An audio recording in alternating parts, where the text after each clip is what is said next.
ভারত বিরোধী প্রচারণা চালিয়ে মালদ্বীপের প্রেসিডেন্ট নির্বাচিত মোহাম্মদ মুইজ্জু দ্রুতই চীন ঘনিষ্ঠ হয়ে উঠেছিলেন, আর তাই তাকে ক্ষমতাচ্যুত করার পরিকল্পনা করে ভারতীয় গোয়েন্দা সংস্থা রিসার্চ অ্যান্ড অ্যানালাইসিস ইউনিট র।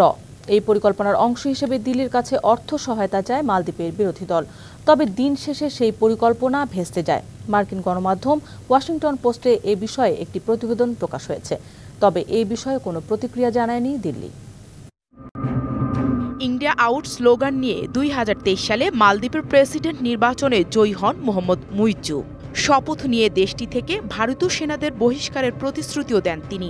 এমন ঘটনায় ভারতের সাথে দ্বীপ রাষ্ট্রটির সম্পর্ক তলানিতে যায়। পাশাপাশি বেইজিংয়ের সাথে ক্রমেই ঘনিষ্ঠ হতে থাকা মুইজ্জু চীনের সাথে সামরিক সহায়তা চুক্তির ইঙ্গিতও দেন।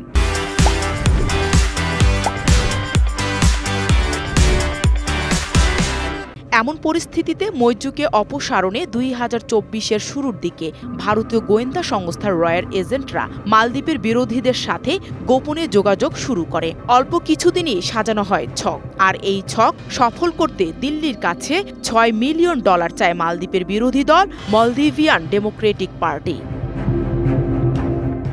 ওয়াশিংটন পোস্ট বলছে, এসব তথ্য মিলেছে ডেমোক্রেটিক রিনিউয়াল ইনিশিয়েটিভ নামের এক গোপন নথিতে।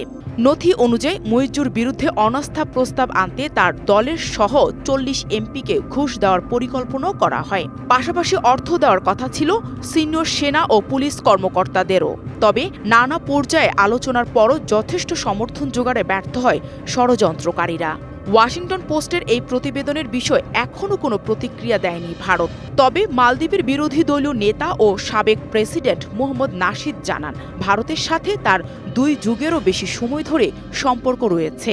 তবে এ ধরনের কোনো পরিকল্পনার কথা তার জানা নেই। তার মতে, দিল্লি কখনই এই ধরনের পদক্ষেপকে সমর্থন করবে না। Nahida Rinthi, DBC news desk.